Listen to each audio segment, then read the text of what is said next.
కాలేజ్‌లో ఇప్పుడు third year, final year ఈ టైంలో మినీ ప్రాజెక్ట్స్, మేజర్ ప్రాజెక్ట్స్ అని జెప్పి చేపిస్తారండి. హ్మ్. సో, ఇదివరకి టైం వేరు, ఇప్పుడు ఉన్న జనరేషన్ వేరు, టెక్నాలజీ వేరు. హ్మ్. సో, అప్పుడు డిఫరెంట్‌గా ప్రాజెక్ట్స్ చేసేవాళ్ళు, బయట నుంచి తెచ్చేవాళ్ళు, పర్చేస్ చేసి తెచ్చేవాళ్ళు ఇదంతా ఉంది. ఇప్పుడు నేనేమంటా అంటే, టెక్నికల్‌గా వీళ్ళకి అన్నీ అందుబాటులో ఉన్నాయి. చాట్‌జీపీటీ ఉంది. హ్మ్. ప్రతి దానికి యూజ్ చేస్తున్నాం చాట్‌జీపీటీని.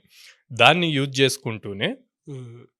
వాళ్ళ సరౌండింగ్‌లో ఉన్న ఏదో ఒక ప్రాబ్లమ్‌ని తీసుకొని, ఆ ప్రాబ్లమ్ బేస్ చేసి ప్రాజెక్ట్‌ని బిల్డ్ చేయమంటారు. ఓకే. దానివల్ల చాలా రియల్ టైమ్ ఎక్స్‌పోజర్ వస్తది. హ్మ్. ఓకే. ఆ ప్రాజెక్ట్‌నే మళ్ళీ ప్రొడక్ట్‌గా ఒక స్టార్టప్‌గా చేంజ్ చేయొచ్చు. హ్మ్. ఓకే. సో, ఫస్ట్ వీళ్ళు థింక్ చేయాల్సిందేందంటే, ప్రాబ్లమ్ ఏంటి? దానికి సొల్యూషన్ ఏంటి? ఏ టైప్ ఆఫ్ ప్రాబ్లమ్ తీసుకున్నాము? దానికి సొల్యూషన్ ఏం ఫైండ్ ఔట్ చేస్తాము?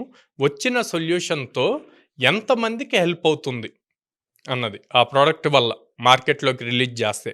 సో, ఈ అనాలిసిస్ థరోగా జేయాలి. ఇప్పుడు ఈ చేసిన ప్రాసెస్ మొత్తాన్ని తీసుకెళ్ళి మీరు రెజ్యూమ్‌లో సో, ఇక్కడ మేము ప్రాబ్లమ్ స్టేట్మెంట్ ఫైండ్ ఔట్ జేసాము. దీనికి సొల్యూషన్ ఇది అనుకున్నాము. ఇలా బిల్డ్ జేసాము.